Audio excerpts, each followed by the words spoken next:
ഇപ്പം നമ്മൾ ഏറ്റവും ചർച്ച ചെയ്യുന്നത് സിനിമ ഇൻഡസ്ട്രിയുമായി ബന്ധപ്പെട്ടിട്ട് ഒത്തിരി കാര്യങ്ങളുണ്ട്. ലഹരിയുടെ ഉപയോഗമാണ് ഏറ്റവും കൂടുതലും ശക്തമായിക്കൊണ്ടിരിക്കുന്ന കാര്യങ്ങൾ.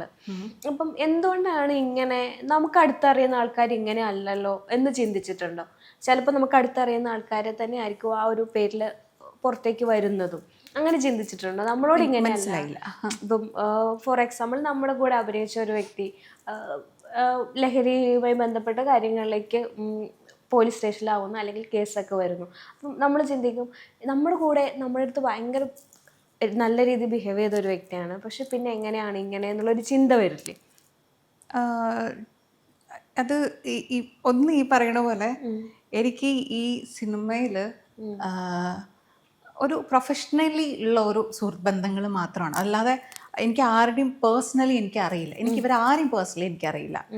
ഒരു പ്രൊഫഷണലിലുള്ള ബന്ധം മാത്രമാണ്. പക്ഷെ ചില കലാകാരന്മാരെ കാണുമ്പോൾ ഇവരൊന്നും ഇങ്ങനെ വേണ്ടതല്ല, ഇവർക്ക് നല്ല ടാലൻറ്റഡ് ആയിട്ടുള്ള ആൾക്കാരാണ്, ഇതൊന്നും യൂസ് ചെയ്ത് നശിച്ചു പോകേണ്ടവരല്ല എന്നെനിക്ക് തോന്നിയിട്ടുണ്ട്. ഇനിയിപ്പം സിനിമയിലേക്ക് തിരിച്ചു വരുന്ന അവസരത്തിൽ ആരുടെ ആദ്യം വർക്ക് ചെയ്യണം എന്നാ താല്പര്യം?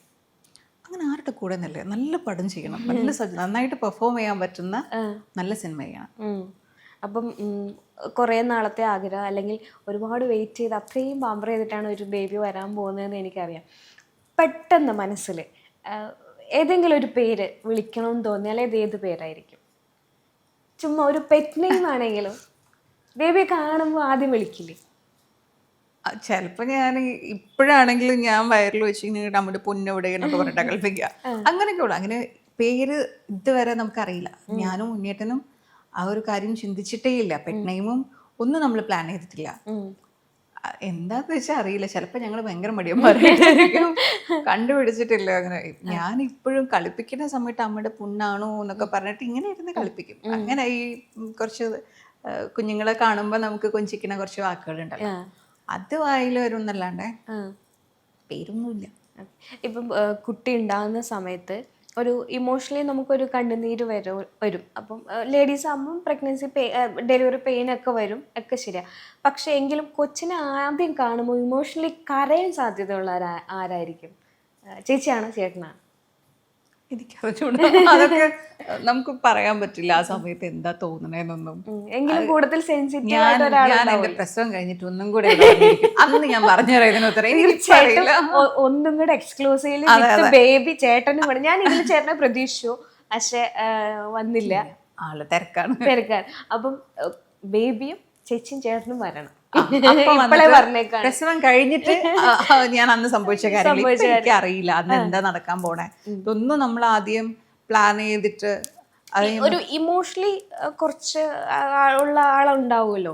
അത് ഈ പറയുന്ന പോലെ രണ്ടുപേരും ഇപ്പം ഞാൻ പ്രഗ്നന്റ് ആണെന്ന് അറിയുന്ന സമയത്ത് ഉണ്ണിയുടെ കണ്ണ് നിറഞ്ഞിട്ടുണ്ടായിരുന്നു. പക്ഷെ എനിക്ക് ആ കണ്ണ് നിറഞ്ഞത് ബാബയുടെ ഹാർട്ട് ബീറ്റ് കാണുന്ന ദിവസമാണ്.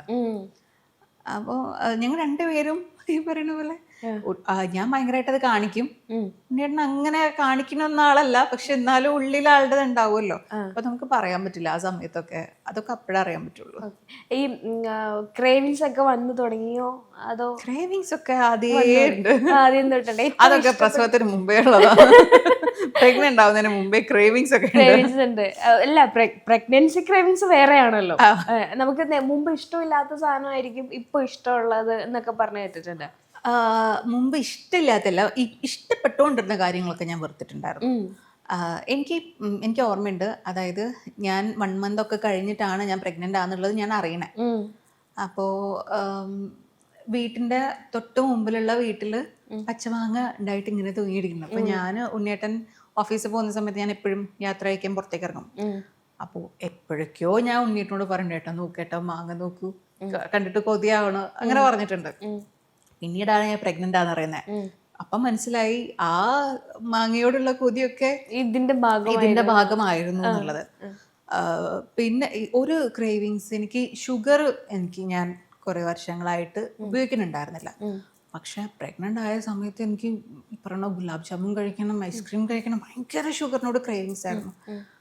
അതൊക്കെ ആദ്യത്തെ ആ ഒരു ടൈമിൽ. ഇപ്പം എനിക്ക് അങ്ങനെ ഇന്നത് വേണം, ഇടയ്ക്ക് എപ്പോഴെങ്കിലും ചിലപ്പോൾ ഒരു മധുരം കഴിക്കാൻ തോന്നും, അല്ലെങ്കിൽ ചിലപ്പം ഇപ്പൊ ഈ എരിവും പുളിയും മധുരം കൂടെ ഉള്ള മിഠായി കിട്ടുമല്ലോ, പുളി മിഠായിയോ അല്ലെങ്കിൽ ഇഗോയുടെ ഒക്കെ പേരക്കയുടെ ഒരു മിഠായിയൊക്കെ കിട്ടും. അത് ഇച്ചിരി എരിവും ഉണ്ടാവും, പേരക്കയും ചില്ലിയും പുളിയും അങ്ങനെയുള്ളതൊക്കെ ഞാൻ മേടിച്ചു വെക്കും.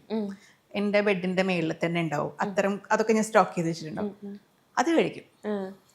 അങ്ങനെ പിന്നെ ഈ പറയുന്ന പോലെ ഇടയ്ക്കൊക്കെ ഈ 5 മാസമായിട്ട് ഞാൻ KFC തൊട്ടിട്ടേ ഇല്ല. എനിക്ക് പേടിയായിരുന്നു ഒക്കെ കഴിക്കാൻ. ഞാൻ ഭയങ്കര ഹെൽത്ത് കോൺഷ്യസ്. എൻ്റെ അല്ല, കുഞ്ഞിന് നല്ലത് കിട്ടണം എന്നുള്ള ഒരു ഇതുണ്ടായി. അപ്പം ഞാൻ ഇഷ്ടമില്ലാത്തൊക്കെ ഞാൻ കഴിക്കും, താല്പര്യം ഇല്ലെങ്കിലും ഞാൻ കഴിക്കും. പിന്നെ വോമിറ്റിങ്ങിൻ്റെ ആ ഒരു പീരീഡൊക്കെ കഴിഞ്ഞപ്പോഴാണ് പിന്നെ എനിക്ക് ഫുഡ് കഴിക്കാൻ പറ്റിയതൊക്കെ. അപ്പോൾ KFC ഒക്കെ ഈ പറയുന്ന പോലെ ഭയങ്കര 5 മാസമായിട്ട് ഞാൻ കഴിച്ചിട്ടുണ്ടായിരുന്നു. അത് ഈ പ്രഗ്നൻസി സമയത്ത് കഴിക്കാൻ പാടില്ലെന്ന് എന്തോ ഉണ്ടല്ലോ. അങ്ങനെ ഉണ്ട്, അങ്ങനെ ഞാൻ കേട്ടു. അതെനിക്ക് അറിയില്ല, കേട്ടിട്ടുള്ളൂ. പക്ഷെ അതിന്റെ സത്യാവസ്ഥ എന്താണെന്നൊന്നും അറിയില്ല. അപ്പോൾ അത്തരം കുറച്ച് ഫുഡുകളൊക്കെ, സോഫ്റ്റ് ഡ്രിങ്ക്സ്, അതൊന്നും ഞാൻ ഇതുവരെ ഞാൻ കഴിച്ചിട്ടില്ല, ഇപ്പോഴും കഴിച്ചിട്ടില്ല. അപ്പം എനിക്ക് കുറേ ഇങ്ങനെ തോന്നുമ്പോൾ എനിക്കൊരു ദിവസം ഭയങ്കരമായിട്ട് കൊതി തന്നു KFC കഴിക്കണം എന്നിങ്ങനെ. ഇപ്പം എന്താണെന്ന് വെച്ചാൽ എന്തെങ്കിലും കൊതി വരികയാണെങ്കിൽ ഞാൻ നേരെ ബേബിയുടെ തലയിലിടും. എനിക്കല്ല, ബേബിക്കാണ്, ബേബി ആസ്കിങ് ഫോർ ഇറ്റ്, ഞാൻ എന്ത് ചെയ്യാനാ എന്ന് പറയും. അപ്പോൾ KFC അങ്ങനെ എന്നിട്ട് KFC കഴിക്കാൻ ഭയങ്കര കൊതി തോന്നിയിട്ട് ഈ 5 മാസത്തിന് ഇടയിൽ ഒരു ദിവസം 2 പീസ് അത്ര കഴിച്ചു. ബാക്കി എനിക്ക് അത്ര മതി, 2 പീസ്. എനിക്ക് ആഗ്രഹിക്കേണ്ടത് കിട്ടിയില്ല, എനിക്ക് കരച്ചിലൊക്കെ വരും, ഞാൻ ഭയങ്കര വിഷമിക്കും. അപ്പോൾ അങ്ങനെയൊക്കെ ഉള്ളു. പിന്നെ രാത്രിയിൽ പോയിട്ട് ഈ മസാല ദോശ, മസാല ദോശ എനിക്ക് പണ്ടേ ഇഷ്ടമല്ല. എന്താണെന്ന് എനിക്കറിയാം, ഇപ്പോഴും ഇഷ്ടമല്ല. ദോശ ഭയങ്കര ഇഷ്ടമാണ്. തട്ടുദോശ കഴിക്കാൻ, തട്ടുദോശ, ഓംപ്ലേറ്റ്, ചിക്കൻ എനിക്ക് ഇപ്പം വലിയ താല്പര്യമൊന്നുമില്ല. മുമ്പ് എനിക്ക്, അതായത് പ്രഗ്നൻസിയുടെ മുമ്പേ എനിക്ക് തട്ടുദോശ ഭയങ്കര, അതെൻ്റെ ഒരു വീക്ക്നെസ്സാണ്. പണ്ട് തൊട്ടിട്ടേ എനിക്കിഷ്ടമാണ്. ചെറുപ്പം മുതലേ എനിക്ക് തട്ടുകടയിൽ പോയിട്ട് തട്ടുദോശ കഴിക്കുന്നത് ഭയങ്കര ഇഷ്ടമാണ്. പ്രഗ്നൻസി ടൈമിലും തട്ടുദോശ ഭയങ്കര, അത് ഞാൻ ഉണ്ണിയേട്ടനും കൂടെ ചിലപ്പം രാത്രിയിലൊക്കെ പോയിട്ട് തട്ടുകടയിൽ നിന്ന് തട്ടുദോശയും ഓംലേറ്റും ഒക്കെ മേടിച്ചിട്ട് കഴിക്കും. അല്ലാതെ നമ്മൾ പൊതുവെ കേട്ട് കേൾക്കുന്നുണ്ട് രാത്രി ആകുമ്പോഴത്തേക്ക് എനിക്ക് ഇന്ന ഭക്ഷണം കഴിക്കാൻ തോന്നി എന്നൊക്കെയാണ്. അങ്ങനെ തോന്നലുണ്ടായി? അങ്ങനെ ഞാൻ ബുദ്ധിമുട്ടിച്ചിട്ടില്ല. ഇല്ല, ഭാഗ്യം. അല്ല, ഇതൊക്കെ ഇല്ലേ, ഇതൊക്കെ ഞാൻ ഈ പറയുന്ന പോലെ കണ്ടിട്ടുണ്ട്. ഇതൊക്കെ എനിക്കുള്ള അറിവുകളാണ്. ഇങ്ങനെയൊക്കെയാണ് പ്രഗ്നൻസി, ഇങ്ങനെയൊക്കെയാണ്. അപ്പൊ ഈ സ്റ്റാർട്ടിങ് ടൈമിൽ ഫസ്റ്റ് ട്രിമസ്റ്ററിലൊക്കെ അറിഞ്ഞ സമയം ഉണ്ടല്ലോ, ഞാൻ പ്രഗ്നന്റ് ആണെന്ന് അറിഞ്ഞ സമയം തൊട്ടിട്ട് എൻ്റെ ഉള്ളിൽ ഞാൻ പ്രഗ്നന്റ് ആണ്, അപ്പം ഇതിനിങ്ങനെ കുറച്ച് കീഴ്വഴക്കങ്ങളൊക്കെ ഉണ്ട് എന്നുള്ളൊരു സാധനം എൻ്റെ തലയിലുണ്ട്. അപ്പൊ രാത്രിയാകുമ്പോൾ എനിക്ക് ഉറക്കമുണ്ടായിരുന്നില്ല. ഞാൻ പകലും രാത്രിയിലും ഒന്നും ഉറങ്ങാതിരിക്കും. അപ്പൊ രാത്രി ഉറങ്ങാണ്ടിരിക്കുമ്പോൾ ഉണ്ണിയേട്ടൻ കിടന്ന് ഉറങ്ങുമ്പോൾ എനിക്ക് ഭയങ്കര വിഷമം വരും. എനിക്ക് ദേഷ്യമൊക്കെ വരും. എനിക്ക് ഉറങ്ങാൻ പറ്റുന്നില്ല, ഉണ്ണിയേട്ടൻ കിടന്നുറങ്ങണു. വേദനയൊന്നും ഉണ്ടാവില്ല, അന്നൊന്നും വേദനയൊന്നും ഇല്ലായിരുന്നു, കാലുവേദന അങ്ങനെ. പക്ഷെ നമുക്കറിയാലോ, ബോഡി പെയിൻസ് ഉണ്ടാവും, ഹസ്ബൻഡ് തിരുമ്മി കൊടുക്കണം. ഞാൻ അതിന് വേണ്ടിയിട്ടൊക്കെ ഞാൻ വെറുതെ വേദന പറയും, എനിക്ക് വേദനിക്കുന്നുണ്ട്, കാല് വേദനിക്കുന്നുണ്ട്, കാല് തിരുമ്പി തരും എന്നൊക്കെ പറഞ്ഞ ആ സമയത്ത്. പിന്നെ എനിക്ക് അങ്ങനെ പാവം ജോലിയൊക്കെ കഴിഞ്ഞ് ഉറങ്ങാണല്ലോ. പിന്നെ എനിക്ക് ശരിക്കും വേദന വരാൻ തുടങ്ങി. പക്ഷെ അതും ഈ പറയുന്ന പോലെ 1-2 തവണ മാത്രം ഞാൻ ആളെ ബുദ്ധിമുട്ടിച്ചിട്ടുള്ളൂ. അല്ലാതെ എനിക്ക് അങ്ങനെ രാത്രിയോടുള്ള പ്രശ്നമില്ല. ആളെ ഉറക്കം കെടുത്തി അങ്ങനെ 2 തവണ അത് എനിക്ക് ശരിക്കും വേദന വന്നു. ഒന്നും ഞാൻ ഉറങ്ങിയിട്ടില്ല, ആളി ഉറക്കിയിട്ടില്ല. അതല്ലാതെ അങ്ങനെ രാത്രിയിൽ ക്രേവിങ്സ് എന്നോ, പിന്നെ എനിക്ക് വിശക്കും രാത്രിയിൽ. ചിലപ്പം ഞാൻ 2 മണിക്കൊക്കെ എഴുന്നേറ്റ് പോയിട്ടുണ്ടെങ്കിൽ നന്നായിട്ട് വിശക്കും. ഞാൻ തന്നെ എഴുന്നേറ്റ് പോയിട്ട് കിച്ചണിൽ നിന്ന് പഴമോ അങ്ങനെ എന്തെങ്കിലും എടുത്ത് ഞാൻ കഴിക്കും. ആരും ബുദ്ധിമുട്ടിക്കില്ല, ഞാൻ കഴിക്കും.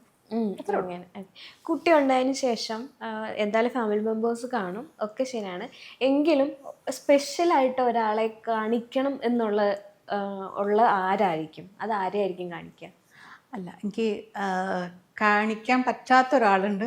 അതായത് ഞാൻ കല്യാണം കഴിഞ്ഞ സമയത്ത് എൻ്റെ അച്ഛൻ പടുത്ത് മരിച്ചു പോയതാണ്. 2 വർഷമായിട്ടുള്ളൂ. ഞാൻ കല്യാണം കഴിഞ്ഞ സമയത്ത് അച്ഛനായിരുന്നു ആദ്യം എന്നെ കിങ്ങിണി എന്നാണ് വിളിക്കാം. കിങ്ങിണിക്ക് വിശേഷമൊന്നും ആയില്ലേ, എപ്പോഴാ കുഞ്ഞ് ഒരാൾക്കായിരുന്നു ഭയങ്കര ആഗ്രഹം, കുഞ്ഞ് വേണം എന്നുള്ളത്. അപ്പൊ അച്ഛൻ്റെ പ്രായമായി വയ്യാണ്ടിരിക്കുന്ന സമയത്തൊക്കെ എൻ്റെ അടുത്തൊക്കെ ആയിരുന്നു. ആള് ഭയങ്കര മിസ് ചെയ്യുന്നുണ്ട്. ഞാൻ ഇപ്പോഴും അമ്മയുടെ അടുത്ത് പറയും, ഞാൻ പപ്പാന്നാ വിളിക്കാം. പപ്പയ്ക്കായിരുന്നു ആഗ്രഹം കുഞ്ഞിനെ കാണണം എന്നുള്ളത്. അപ്പോൾ അങ്ങനെ ഒരു ഓപ്ഷൻ ഉണ്ടെങ്കിൽ ഉറപ്പായിട്ടും പപ്പ കാണുന്നുണ്ടാവും എല്ലാം. എന്നാലും കാണിക്കാൻ പറ്റാൻ ആഗ്രഹം ഉണ്ടായിട്ടും കാണിക്കാൻ പറ്റാത്ത ഒരാള് പപ്പയായിരിക്കും. Ultra modern kitchen devices. ഒരു കിച്ചണിൽ വേണ്ട എല്ലാ ലേറ്റസ്റ്റ് ബ്രാൻഡുകളും ഇവിടെയുണ്ട്. ലോകോത്തര ബ്രാൻഡുകൾ, original products, wide range. MyG future.